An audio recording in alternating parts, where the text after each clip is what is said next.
Well, good evening, everybody. It's Chris here from the Whistle Stop Cafe in Mirror, Alberta, and I will be hosting this webinar for the Alberta Prosperity Project entitled COP27, What Really Happened? For those of you who are wondering why on earth the Alberta Prosperity Project will be hosting a webinar about COP27, well, I'm going to tell you because that's what I like to do. This is called the Alberta Prosperity Project for a reason. It's because we believe in a prosperous future for this province and actually for the rest of the provinces and, globally, but we have to worry about our own backyard first. Part of prosperity is wading through tons of information and finding out which paths governments and organizations are trying to put us on and whether or not they're actually leading us to a place of prosperity, of freedom and prosperity. And so delving into the COP27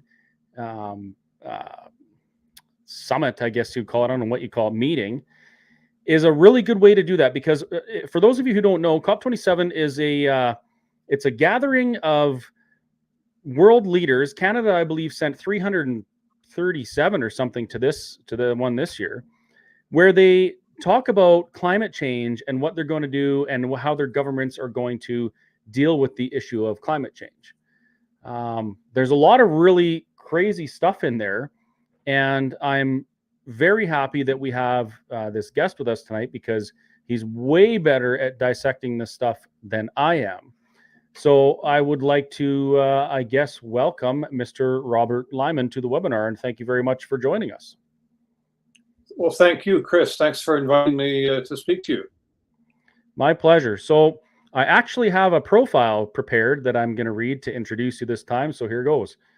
Robert Lyman is an economist with 35 years experience as an analyst, policy advisor, and senior manager in the Canadian federal government. He began his career as a member of Canada's Foreign Service and had posting in Caracas, Venezuela, and Washington, D.C. from 1985 to 2006.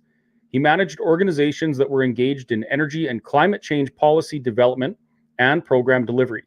He also has 11 years experience as a private consultant conducting policy research and analysis on energy and transportation issues as a principal for NTRANS Policy Research Group. For the last 7 years, he's been a frequent contributor to the publications of the Friends of Science, a Calgary-based independent organization concerned about climate change-related issues. He contributes occasional articles to the Financial Post comment page and essays to the United Kingdom-based Global Warming Policy Forum. He has testified before the House of Commons committees on energy and trade issues, and he resides in Ottawa, Canada. Wow, Ottawa. How's Ottawa these days? I feel like I was just there. Well, it's quite a bit milder in terms of the temperature, but the city is very quiet these days. That doesn't count the controversies. Yeah, last time I was there, it was bitter cold and it was quite noisy, but the food was great. So, do you mind if I call you Bob? Certainly, that's fine. Okay, you can call me anything you want. Just don't call me late for. Actually, no, I'm late for everything, so you can call me that.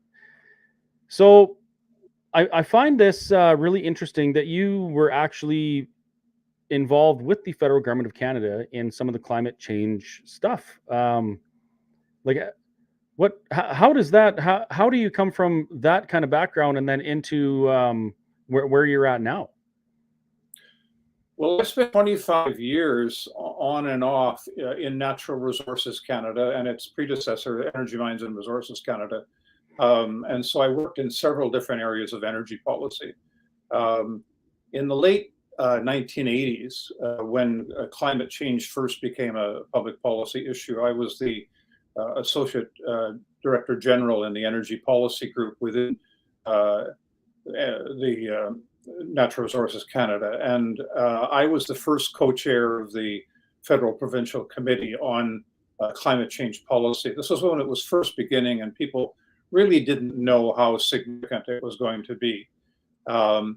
Later on, from 1995 to 2002, I was the senior director of the oil division. So I was dealing with not only the economic issues associated with all aspects of oil in Canada, upstream and downstream. But we were also at that point being asked to contribute information as to how you could reduce greenhouse gas emissions in the oil and gas sector, and to what extent one could use carbon dioxide capture and storage as a technology, and what other types of techniques might be effective in terms of reducing emissions.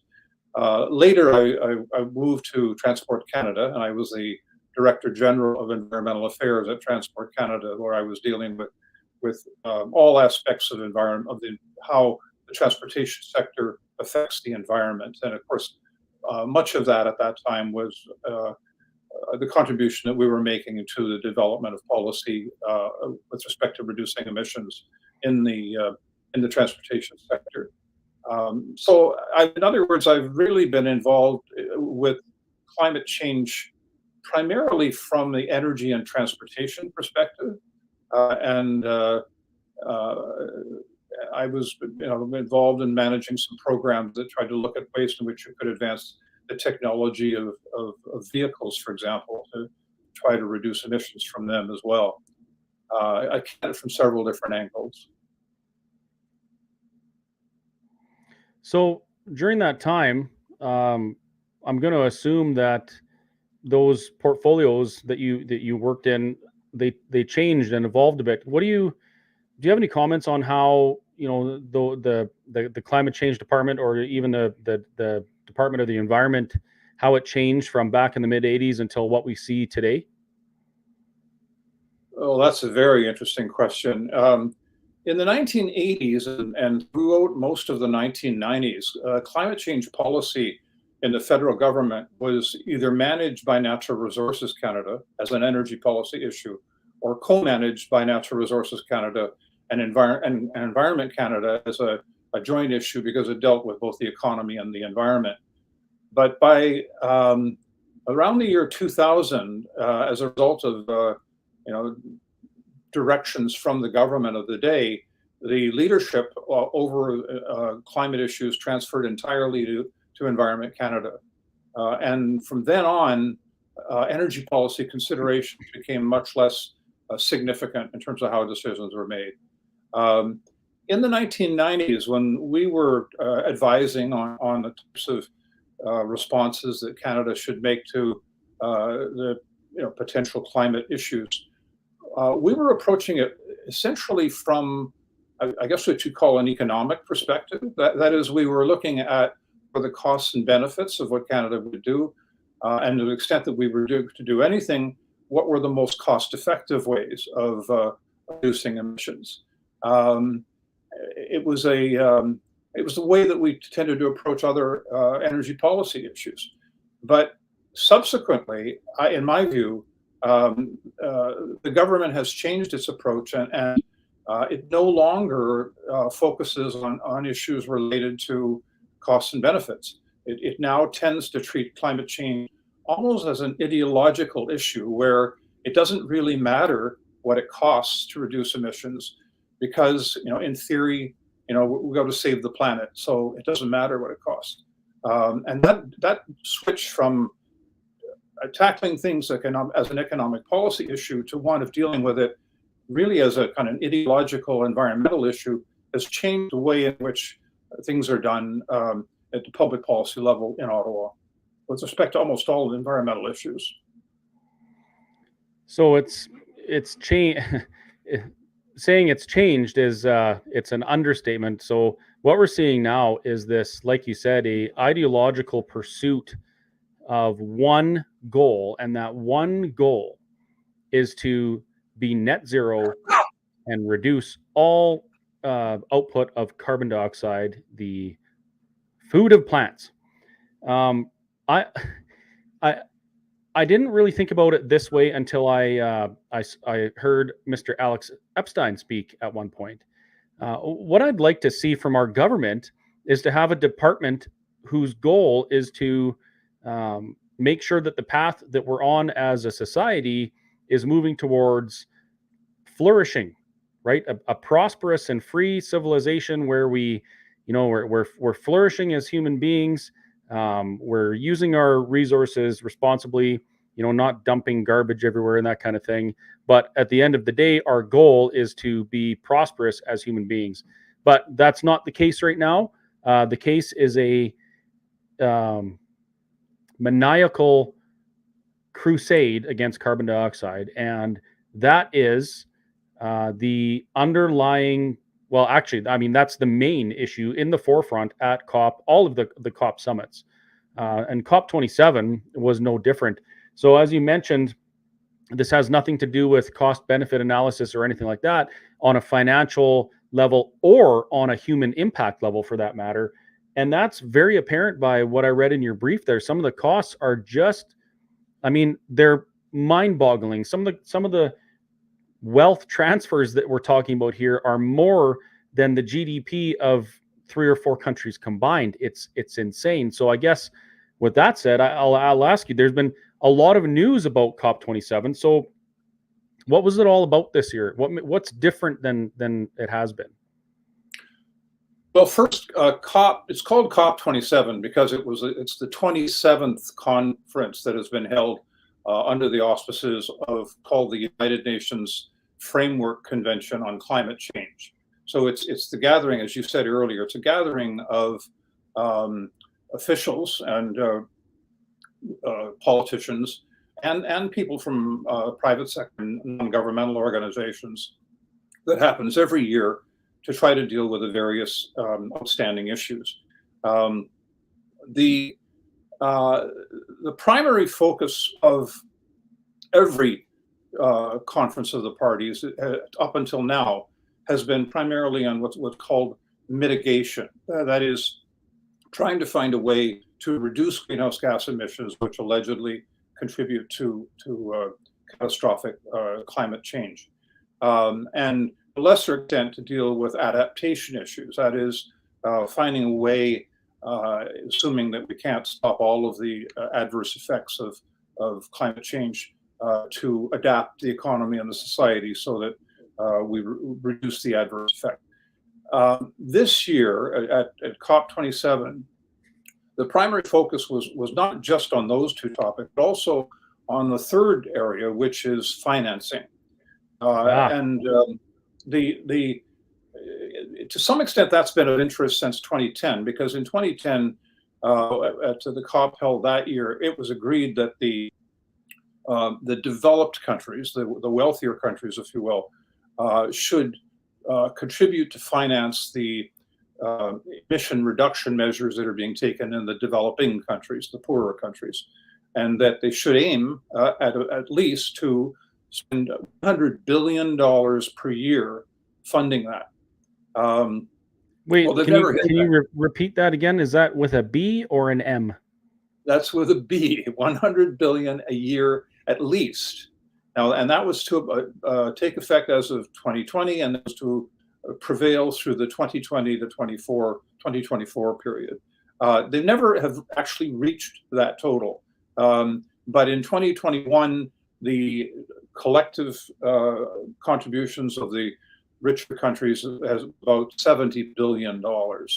By the way, Canada has committed $5.3 billion to that. So we're up there among the largest spenders.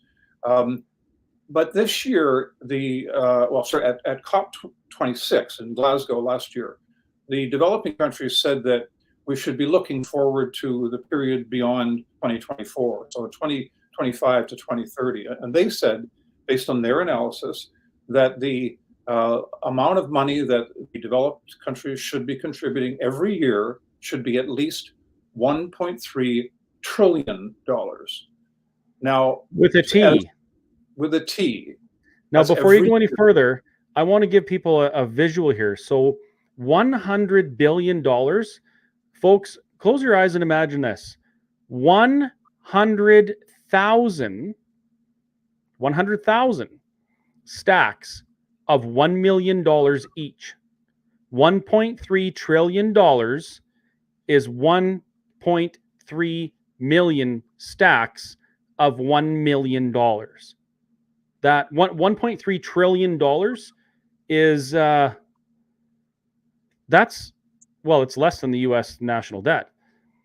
No, but that's an insane amount of money. Yeah, yes, it is. The Canadian national debt right now is about $1.1 trillion. That's for all time. And but this is what countries. No, I mean, this is not something every individual country would be allegedly spend. It's what the collectivity of them would be. And so, well, let me say that's not going to happen. That's absolutely not going to happen. But that's what their demand is. Um, and that's just the beginning, because that is the amount of money that they say is necessary to help them mitigate the effects of climate change. The new issue that has been particularly became prominent this year is something called compensation for loss and damages. Now, what that means is that the developing countries are saying, look, you guys in the industrialized countries are the ones that over the course of the past 2 centuries have created these emissions and therefore contributed to the increased concentration of carbon dioxide in the atmosphere. So you are the ones that are responsible for any adverse effects, including what we think are the weather changes that are caused by climate change. So whenever we have an adverse weather event or a drought or a flood or whatever in our countries, that's your fault. And you now are responsible to compensate us for the adverse effects of those weather events, floods, These are whatever. Now, these are climate reparations. the climate reparations, yes. I mean, the problem with that, I mean, one of the many, many problems with that is that there's no possible way to calculate how much that would cost. It basically becomes whatever they say it will cost. And I should clarify here, these demands are being made to what are called the developed countries, the countries that are listed in the Annex 1 or Annex 2 of the United Nations Framework Convention. How many are there? About 24. So Okay. 24 countries that would pay. That does not include China. China would be a recipient. India would be a recipient. Saudi Arabia would be a recipient. These are mainly just the OECD countries that would be doing the paying. So how much does China pay? China doesn't pay anything. The largest single emitter of greenhouse gases on the planet. No, it doesn't make any contribution to assisting the emission reduction measures in the other developing countries. And that obviously is a huge issue. So this combination, the discussion of original financing, which they want to boost up to 1.3 trillion a year, plus the compensation for loss and damages, which is there is no number you can put on that because it's infinite. That was what the developing countries wanted to have agreement on at COP27.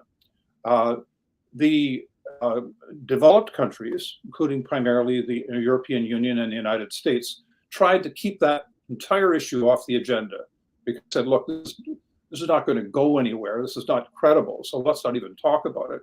But there was so much pressure brought to bear by the president of Egypt, because Egypt was the chair of COP27, and some other countries, supported by Canada. It was put on the agenda. And there was agreement reached that there will be an effort made to deal with this issue at all future COPs. Wow. So I'm going to go out on a limb here and be controversial because that's what I do. This does not sound like a reasonable and science-backed, evidence-backed plan to benefit humanity or the planet. This sounds to me like a wealth redistribution scheme where people are made to feel virtuous for destroying their lives and their livelihoods and their industries in their respective countries. It has been clear from the statements of the United Nations leaders, official representatives for several years now, that increasing the transfer of funds from the richer countries to the developing countries is one of the primary objectives of the climate policy agenda. This is what it's all about. And I guess it would work, because if we don't send, or if we send all of our wealth and prosperity to other countries, we can't do anything even exist that causes any sort of an impact to the environment. And I would argue that what we're seeing now with some of these numbers we're hearing and some of the ideas that are presented, this is not so much about reducing our environmental impact on the planet, but more about reducing our human impact on the planet. And the only way to reduce human impact is to reduce the number of humans, which energy poverty certainly would do. So what does this mean for Canada? Like, we have a very robust oil and gas industry here. We power nations, and we do it quite responsibly. What does this goal mean for Canada? How would we achieve these goals having all this energy here? Well, first, let me remind you that because something gets agreed in the United Nations does not necessarily mean that countries have to follow it. The people often refer to COP27 in Paris, which was the conference at which it was agreed that the countries of the world would, in principle, try to avoid an increase in average global temperatures to no more than 2 degrees Celsius from what they were during pre-industrial times. That was this kind of philosophical agreement. But it was also agreed that there would be no internationally, legally imposed targets. In other words, all of the targets are those that are decided upon independently by countries in plans that they submit to the United Nations every 5 years. So no matter what is agreed at the United Nations, it doesn't affect us at all unless our government, our Canadian government, decides that this is what it wants to do. And so when we talk about the goals, the 2030 goals or the 2040 goals, 2050 net zero goals, those are goals of the federal government of Canada. Those are not ones that are being imposed upon us by any kind of an international treaty. So that's it's really important to know that this, as much as we can open our mouths in awe at the foolishness of what might be decided at the United Nations, that isn't what affects us. What affects us is the way that the federal government here decides to take that and use it as justification for its policies. Now, they sign on the dotted line and obligate us to fulfill those dreams. No, but they don't. They don't have to sign on any dotted line. They decide simply that it is by voluntary policy. This is what we're going to do, and that's what they're doing. In fact, that is one of the greatest myths that is available now in the public in Canada, that somehow, because of the Paris Agreement, we're obligated to reduce emissions. No, we're not. All those are voluntary targets that are in the plan that was submitted by the government of Canada. We are doing this to ourselves. Now, of course, what are we doing? Well, that's a subject for a very long interview. But in essence, the Trudeau government now has said that we will reduce our greenhouse gas emissions by 45% by 2030, and we will achieve effectively zero use of oil and natural gas and coal by 2050. That's what they've said. The other thing you have to be aware of that is that we have been signing on to targets for emission reduction about every 5 years since 1990, and we've never met a single one of those targets. So they can promise all they want, but they're just targets. They're things that can only be accomplished if you manage somehow to bring about a reduction in the use of hydrocarbons in Canada. Interesting. And Canada, we're in a very unique position here. where the provinces actually have constitutional jurisdiction over the development and use of their own resources. But here we have a federal government saying, no, you can't develop and use your resources, which in my books is very unconstitutional. It's infringing on provincial jurisdiction, and that maybe we have something there as long as we have a strong premier that would stand up for the province. Well, remember that while you're quite right, under the Canadian Constitution, the ownership and management of natural resources in the subsoil is under the jurisdiction of the provinces.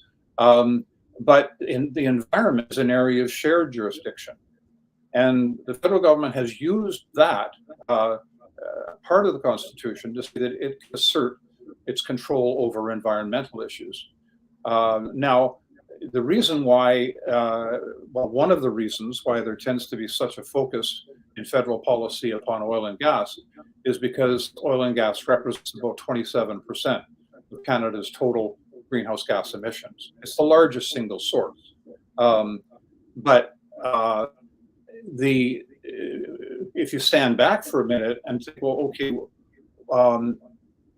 in the total fuel cycle of oil or natural gas, what part of that is represented by the upstream oil and gas sector? And that's only 20%. 80% of all of the emissions occur from the downstream. Most of that at the final combustion. In other words, at the end of the tailpipe. That's where the emissions occur. It's a consumer issue more than a producer issue, if you look at it on the fuel cycle basis.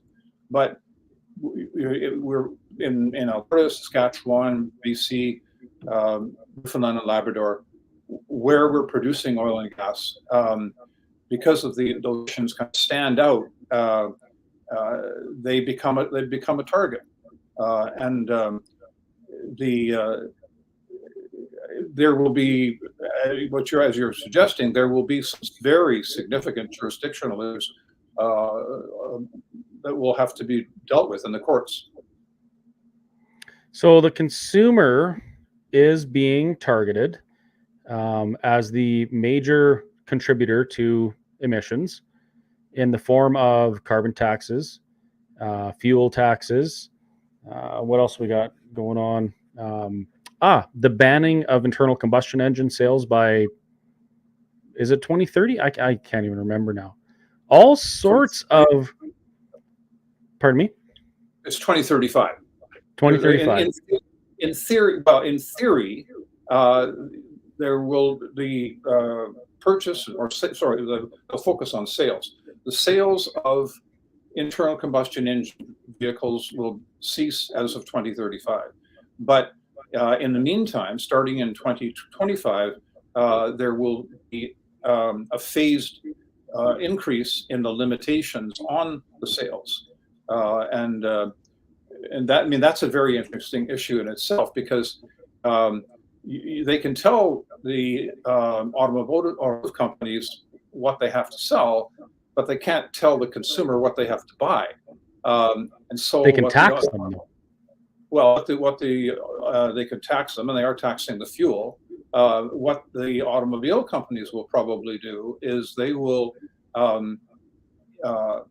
transfer the costs of manufacturing the electric vehicles onto the internal combustion vehicles, raising their price, and so that it becomes ever more expensive to buy the internal combustion vehicles, and the auto companies can offer deeper discounts on the sale of electric vehicles. So that's how they'll have to manage it over the course of the period from 2025 to 2035.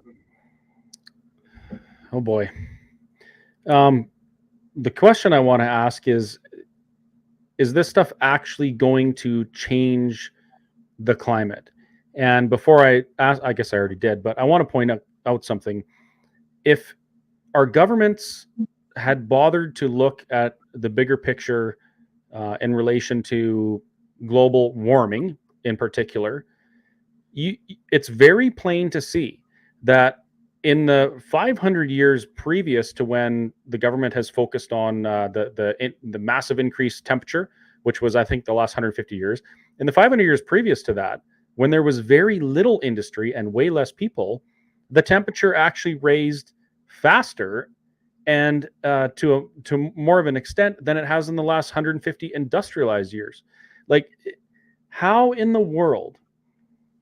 To me, this makes no sense what they're trying to do, just looking at the big picture.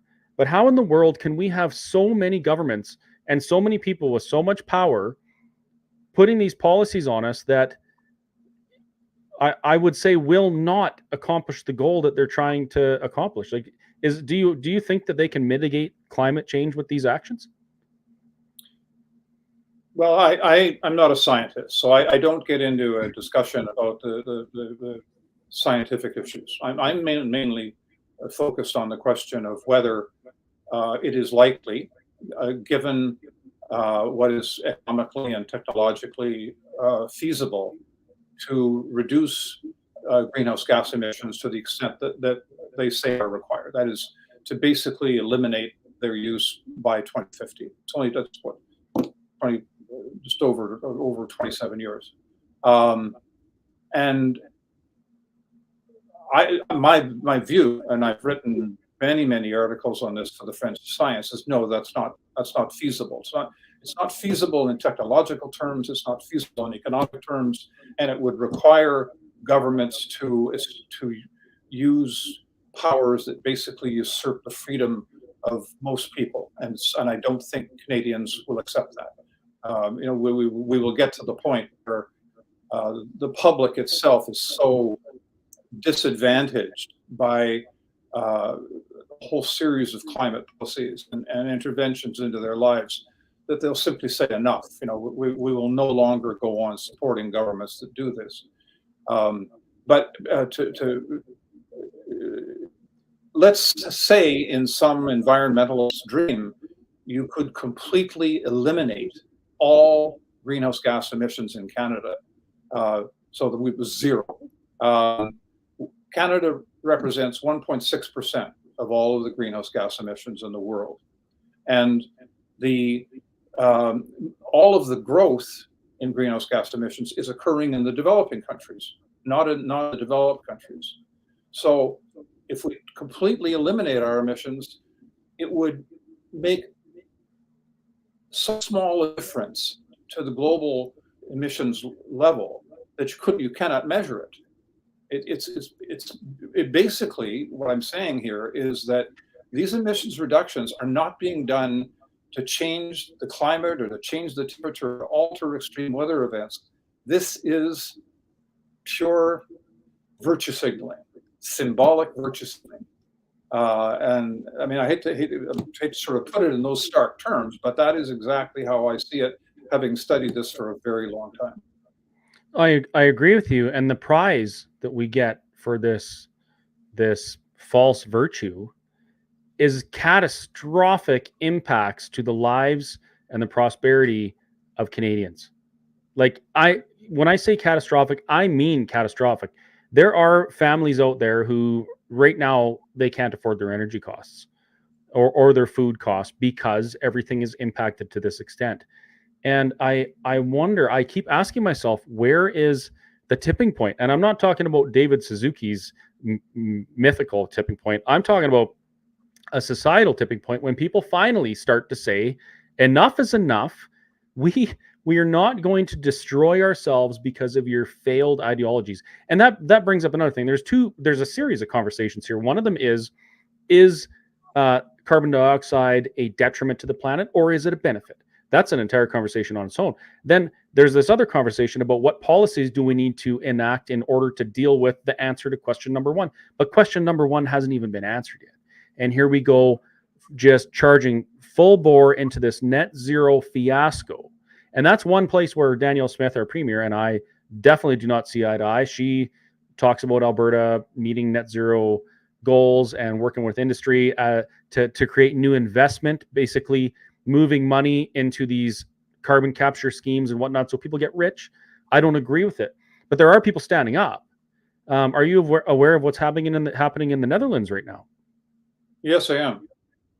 Well, what's happening there is that the The scope of the policies that are being implemented to reduce greenhouse gas emissions has gotten the most press because of the focus on what has been happening in terms of the oil and gas industry, which is, there's no question that that has been particularly targeted and victimized.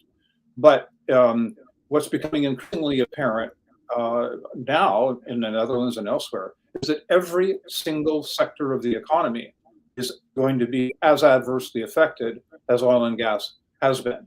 Their focus in the Netherlands, of course, is on the requirement of the Netherlands government to significantly reduce the use of ammonia as fertilizer, which of course is based upon natural gas, because that is allegedly, a contribution to climate change. And the farmers are saying, well, if we can't use ammonia, we'll go out of business. And the government is saying, well, fine, we're going to push you out of business, take over your farms, and significantly reduce food production. If we did this globally, it takes us back to the point you made a little bit earlier. You would be significantly reducing the production of food in the world, and you would achieve emissions reduction by starvation. And you're right. Eventually, you hit a wall. I don't know where that wall is. To tell you the truth, I have been trying to figure out a way to make people more aware of it. But that takes us into another area. The mainstream media in Canada does not present a balanced and objective view of the advantages and disadvantages of climate policy. Every single political party in Canada, with the exception of the People's Party of Canada, is in principle in favor of the course that we're on now in terms of climate policy. Every single one. Every major media. There is one. I will let you know there is at least one who is not, and that's the Independence Party of Alberta, whose leader is Pastor Artur Pawlowski. Okay, no, I'm saying at the national level. The only one. Oh, okay, federal level. Yeah. Federal level. At the federal level, the only one is the People's Party of Canada. They question fundamentally whether we're on the right path with respect to climate policy. But all the rest are on board. So that's the political parties. The public, by and large, supports it as well. But in many ways, the public very heavily influenced by non-governmental organizations that are able to, have control of the media and to extensively lobby and demonstrate publicly. And if you probably know, though almost all of them are registered charities, so they're supported by tax dollars. The people who are stand on the other side of the fence, if you will, the climate change realists or the climate change skeptics, whatever you want to call them, are a tiny minority, and they're very poor funded. So it's very difficult to tell the story that you're offering me an opportunity to tell here today. So what's happened here is these NGOs, I just had to collect my thoughts there because my head, it gets spinning thinking about what's happened to us over the last few decades, it's on me because this has all happened really accelerated in the last 20, 25 years. My entire voting age, my entire time to be responsible and get involved in things, I didn't do it. So this is on my shoulders and I feel obligated to do something now. So these NGOs have come in and they have created this parade by doing protests, by misinformation, by using horribly flawed computer climate models, you name it, ad campaigns, whatever. They've created this parade of people who want to fight for something, who want to be virtuous and fight for something like people fought for their rights back in the day. And in doing so, they created this parade. Now the governments, they feel like they have to get in front of that parade in order to make government, to get power and to get authority and do things. So they have to make concessions, even though they know, or they may know, that isn't the right path. They don't stand up and be leaders and say, no, these are the errors there. If we want to be prosperous, this is what we have to do.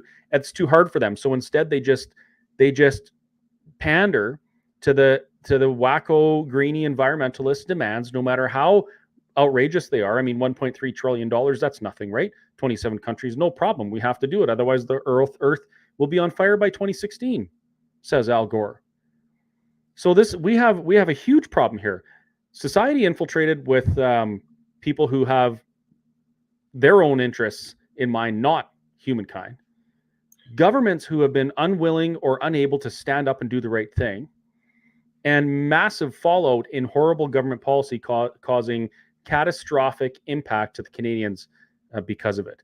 These are some serious problems. And your comment about the media only being one-sided about it is, I mean, it's the final nail in the coffin, if you ask me, because there's so many people who still believe this lie. Yes, and you know, you scratch your head to try to see a way out. Part of it would be to strongly endorse free speech on climate. You know, I have been in the past invited to speak as a member of a panel, you know, that had people who were supporters of current climate policy and opponents of current climate policy. And I've accepted gladly to do that. But whenever I've done that, and I'm not the only one, there are many other people other than me who are knowledgeable in this area and perfectly capable of addressing it, and I think fairly coherent terms. They've accepted, you know, the invitations to speak on this as well. Every time we do, the people who are supporting current climate policy back out. They refuse to get themselves in a situation where they're even in the presence of what they call a climate denier. You know, as though we're involved in, you know, akin to Holocaust deniers. So you can't have a coherent, intelligent debate on this topic, and until we can get to that first point, it's very difficult to begin to change the political situation. So, getting back to COP27. And I agree with what you just said there. And I think that's the challenge is it's not just changing people's minds anymore. It's changing their hearts, because when you start talking with an opposing view, all of a sudden they hate you. I mean, believe it or not, people actually phone my restaurant and they tell my staff, some of them being like 16, 17-year-old young women, death threats to me because my views are different than theirs. Like the hate and the seething anger that boils to the surface when you present a view on climate or COVID or anything really these days it's something that I've never seen in my life. I mean, we used to get angry, but we'd go and have a beer afterwards together. It's not like that anymore. It's getting dangerous. Well, that's right. I mean, that problem, of course, is particularly evident in the United States, where both sides of the political divide are so hostile to one another. But I too noticed that occurring more and more in Canada,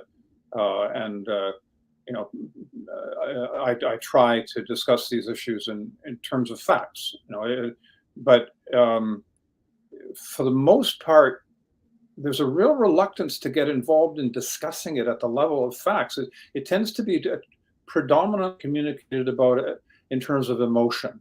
And you know, we're all going to die. You know, we're all going to die. Well, no, of course we're not all going to die. It's an emergency. It's an emergency. No, of course it's not an emergency. I mean, you were referring earlier there to the question of how the pace at which temperatures are rising. Well, I mean, the actual number is that since the middle of the century, global average temperatures have risen by about 1.1 degrees Celsius. 1.1 degree. That's well within the limits of natural variability. It's catastrophic. The ice cubes in my Caesar melted the other day, all on their own. Yeah, exactly. But what causes the panic is the projections of models, of econometric models, as to what might happen a century from now. And those models have been consistently wrong. The actual changes in temperatures that have occurred over the course of the period, since the 1970s, when we can actually accurately measure them with satellites, has been well outside the range of the IPCC's modeling, and yet you can't have that discussion. It's the second you start to talk about the problems of the modeling, they go back to the recourse of, well, you're a denier. So it's a very frustrating area of public policy to work in, I can assure you. Yes, and I hear you. The frustration that one must have in Alberta, or Saskatchewan, or Newfoundland and Labrador, or for that matter, Northern Canada, where they're being told they cannot develop their oil and gas resources. They cannot develop their mining resources because it will cause an increase in greenhouse gas emissions. But that development of their resources is precisely what allows them to master the climate they live in and thrive and flourish as human beings. It is so counterintuitive. I can't even. That's what my kids would say. I can't even. When you think about it, what is Canada? Canada is a large northern country that has had the ability to sustain an advanced economy with higher standards of living precisely because of the competitive advantage we've gained by dint of our resources. It's our resources. They've been plentiful and reasonably cheap. That's what's given us our standard of living. And basically what the climate policy is saying is that we must make those resources scarce and expensive, that we must eliminate the competitive advantage which has allowed us to have the standard of living that we have. And we're doing this for the sake of the planet. That's what they're saying. Is it fair to say you may interpret this argument they're saying not as we need to reduce fossil fuel usage to improve humanity, but it would be entirely the opposite? Because if you look at the quality of life and average length of life and those kind of statistics, with the inception of fossil fuel powered energy systems, our quality of life, our length of life, everything went way up. The amount of food we produce, world hunger was reduced, disease was reduced. Like overall, the benefit to humankind was exponential with the inception of the use of fossil fuels. Absolutely. And that remains the case today. I mean, we're still at the point where 82% of the world's primary energy consumption is based upon fossil fuels. It's 4% comes from renewables. 4%. So that's if we get rid of it, that's what then we're told. What happens according to that statistic? So, well, I mean, what that means is that what that means partly is that, as you just said, our prosperity is based upon very heavy use of the available resources that we have, oil, gas, coal in particular, and other mineral resources. And what we're being told is that we have to turn our backs on that, reject the use of that, and go completely to an untried set of technologies that are significantly more expensive. And we have to switch to them, and we have to switch to them 100% in 27 years. I mean, how anybody can find that a credible proposition is beyond me, but I deal with it every day. And then the answer that you get is, well, we're saving the planet, and people don't ever get really seriously engaged in a conversation about, well, how really are you going to get there? Because the route that you follow is, as another term you use, it's anti-human. It's anti-human to try to do that. It is. I could have swallowed this pill if they had said something like, we need to transition to nuclear, right? Clean, efficient nuclear. It is by far the most efficient, cleanest form of energy we have on this planet to date. We've mastered it to the point where we don't see Chernobyls anymore, so that's not a thing. And we could use nuclear to phase out, mostly phase out fossil fuels, but we don't, because even part. I just got to finish this because I rant and then I forget. But even that clean form of energy, when it was being celebrated in the 50s, 60s, and 70s, when it was rolling out, the greenies loved it because there was no pollution.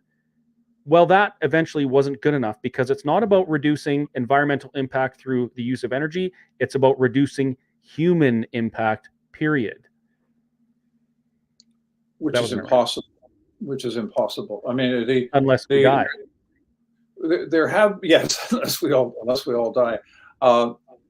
There have been a number of studies done in the United States in particular, which have attempted to estimate how much you would have to increase the production of non-fossil fuel energy by 2050 if you're going to completely displace oil, natural gas, and coal. And basically, what they've said is that you'd have to build a new nuclear reactor every day from now until 2050 somewhere in the world to attain that. So, wow. Well, it's not going to happen. This is not going to happen. No. If we started 50 years ago, sure. Well, but as you've noted, I mean, nuclear energy is a proven and reliable source of energy, but it has very strong opposition because it's just focused on the disposal of high-level radioactive wastes. A problem, incidentally, which we came up with a solution to in Canada about 40 years ago, but it doesn't matter that we've got it technologically solved, according to the public perception, egged on by the anti-nuclear NGOs. It's not solved. So, and that's not just in Canada, that's in almost every Western country. So the proponents of decarbonization have become equally strong opponents of all the other energy sources that could conceivably replace it. So they're basically left saying that we have to embrace the impossible. We have to embrace the use of energy sources that are not technologically mature, that are expensive, and that can't be produced in the numbers allowed. And when you think through the logic of that, then that means basically have to sharply reduce all energy consumption. So, and then how do you reduce all energy consumption? Well, you have a serious long-term recession, and you reduce the population. And you move $1.3 trillion from wealthy countries to poor countries. Well, that's just part of the trip. Part of the trip for them. So we started off talking about COP27. We went a little bit sidetracked, but that's okay, because it's what we're talking about is kind of the foundation to the conversations that happened at COP27. But they fail to focus on facts. Instead, they focus on feelings, and they use junk science to promote this agenda, which is zero carbon. Or you said something interesting. You said carbon reduction, not carbon dioxide reduction. They also say carbon reduction, and I wonder if that's a Freudian slip, seeing how we're carbon-based life forms. But I'm not going to get into that. But back to the COP27. So this group of global leaders, I'll say, is committed to phasing out anything that emits carbon dioxide, apparently including human beings. Yes, but let me tell you, if I may, what they plan to do with respect to loss and damages, because that's the big issue that is going to dominate the period from now until the next COP, which That's will the be topic that was added for the next meeting.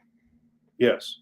What they agreed was that they would establish another committee, an important committee that would meet 3 times over the course of the coming year, and it would come back to the next conference of the parties, number 28, with its recommendations as to how to operationalize, the term they use, the loss and damages issue.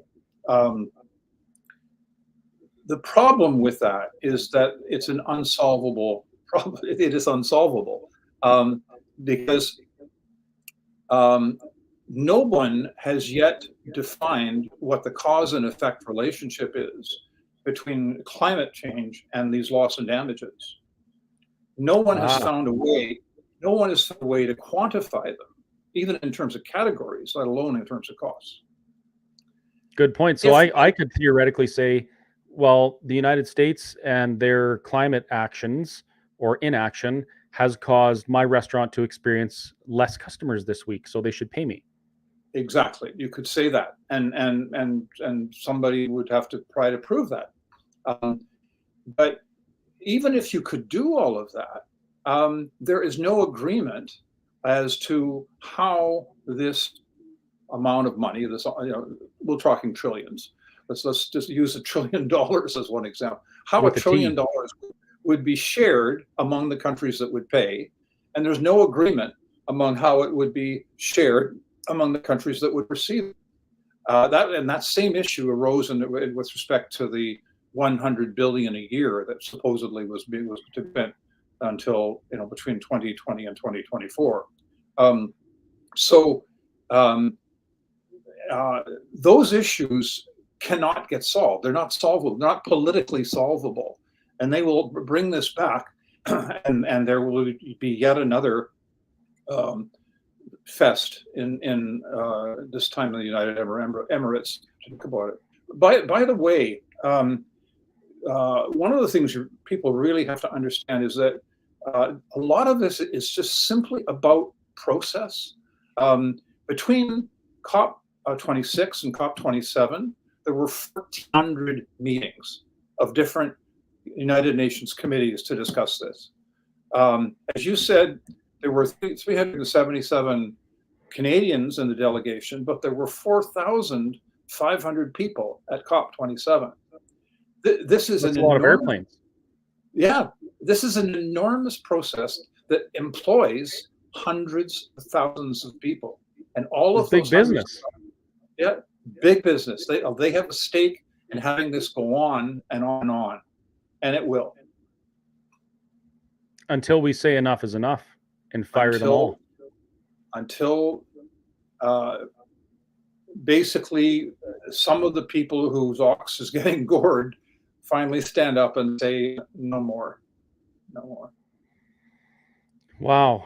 Well, it's been a lot to digest, and there were some other questions I had, but we're coming up on the hour here. But this is, I guess the question I have is, what do we do? How do we fix this? Well, as I mentioned earlier, the first step is to get to the point where we can discuss it intelligently and then not be censored by a reason of wanting to have a discussion about it. That's step number one. Step number two is, I think that the various organizations across Canada that are now involved in climate realism need to collaborate and organize much better. We need to work together. Right now, we're all desperate.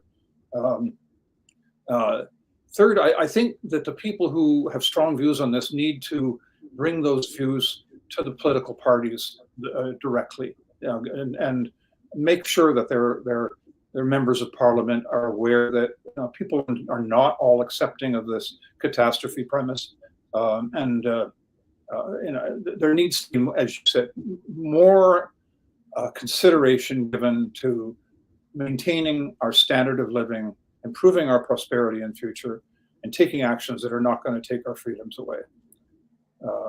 Those are my recommendations as to where we start. human flourishing should be the goal, not net zero, in my opinion. Absolutely. So, on that note, that comes from a man who I would consider my friend now, even though we're not really friends. I've just met him once. But my friend Alex Epstein, that's a quote from him, and it's in his book, Fossil Futures. And now this is a completely unsolicited endorsement for Alex Epstein. But for those of you out there who want to know more about the impacts of carbon dioxide and the other side of the story about how humans use energy and use oil and gas, please visit www.energytalkingpoints.com. That's Alex Epstein's site. And I want to point out one really interesting thing. There's a study in there. And the study is the impact of elevated CO2 levels in the planet. And what it shows is that there is no tipping point. What it shows is that as we increase our carbon dioxide, the temperature of the planet goes up to a certain point, then it plateaus. There is no fire and brimstone. There is no trees lighting on fire and oxygen on fire. It plateaus, and it brings us back to a climate that we may have had 1,000 or 2,000 or 3,000 years ago, theoretically. This is one study that is never shown in the mainstream media. It's never included in any climate debates. As a matter of fact, in science, as far as I recall, when you're looking at data, you always slice off the data on the edges, the outer edges of data, because it's generally the stuff that's got more errors in it. And you focus on the data in the middle. What we're seeing right now is focusing on the extreme projections and models forecasting extreme climate. That's what we're focusing on. So please, folks, check that out. And is there a place where the viewers can go and check out any of your work, Bob? Do you have a website or anything like that? No single website. I have over 200 articles on the Friends of Science blog. So and I've written on virtually every aspect of climate policy there. I would strongly urge you to go to that blog and please contribute to the Friends of Science. They're a great organization. Yes, absolutely. It costs money to do this stuff. It really does. And if we're working on something as significant as making sure that human beings can prosper, I would think that it is likely worth, a little bit of change or a few bills here and there. So be generous to the folks that are fighting and pushing towards the right thing. One suggestion I would have for how we can deal with these issues and these problems is we come together, as Bob was saying, as human beings who want to flourish. We create a parade that the governments want to get in front of. And the parade is based on truth and reality and facts, not your feelings. And we build that parade so big that the governments have to acknowledge it, and they have to bend a knee to the demands of real human beings. And one way to do that is by joining the Alberta Prosperity Project. And the reason I say that is because as this movement grows, as this organization grows, government pays attention. Our voices get louder and louder. And of course, it costs money to do these things. So we need your support financially as well. But when we build these parades, as the external NGOs did years ago that started us into this mess, we can dig ourselves out. But we can only do it together, and we can only do it with your help. So please, if you haven't already, get your membership at albertaprosperityproject.com. Donate if you can. And we look forward to standing with you for truth and freedom and prosperity, and not the alternatives, which is not so pretty. And I would like to say thank you to Bob for being so generous with your time and your knowledge and your wisdom. It was fantastic. I've seen lots of comments about how this is one of the best webinars we've done. People were absolutely thrilled to hear what you had to say, especially considering you came from a background within the federal government working on these policies. So the experience and wisdom you have is unlike anything we've probably heard before. So a big thank you from the folks at Alberta Prosperity Project. It was my pleasure, and I'd be glad to come back again if you have me. Absolutely, I'm all for it. I'm going to be unavailable for a little while, though, because in my pursuit of the truth, I want to actually see what's happening as a result of some of these climate policies that governments around the world are enacting. One of those places, as we've discussed previously, is the Netherlands. Dutch farmers have been told they have to reduce their fertilizer input, thereby reducing their crop output, thereby making it unsustainable for them to farm anymore. But the government has come in so graciously and said, don't worry, give us your farm. We'll buy your farm from you. And now they're saying, you must sell us your farm in the name of climate. And the farmers are having none of it. They're standing up, they're protesting, they're saying enough is enough. This is climate policy in action. This is climate policy. The catastrophic results are happening right now. And I've dropped everything I'm doing. I bought a ticket to Amsterdam. I leave tomorrow.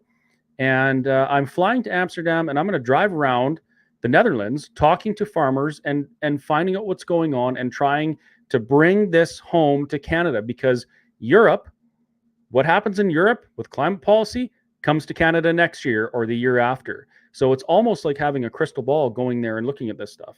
In addition, there's a few other places I want to visit. If you folks out there feel like you would like to support my trip, you can do so by going to the Whistle Stop Facebook page and sending me a message. And I'm very excited to actually go and see with my own eyes the impacts of unchecked poor climate policy at the hand of a I don't know if what would you call it, an irresponsible government that's not putting their people first. So there you go. Going to Amsterdam. And that's all I got. It's 10 after 7. So thanks again, folks. And I hope you tune in to the webinar next week. I'm sure that it will be a great one, whether I'm there or not. And thanks, Bob.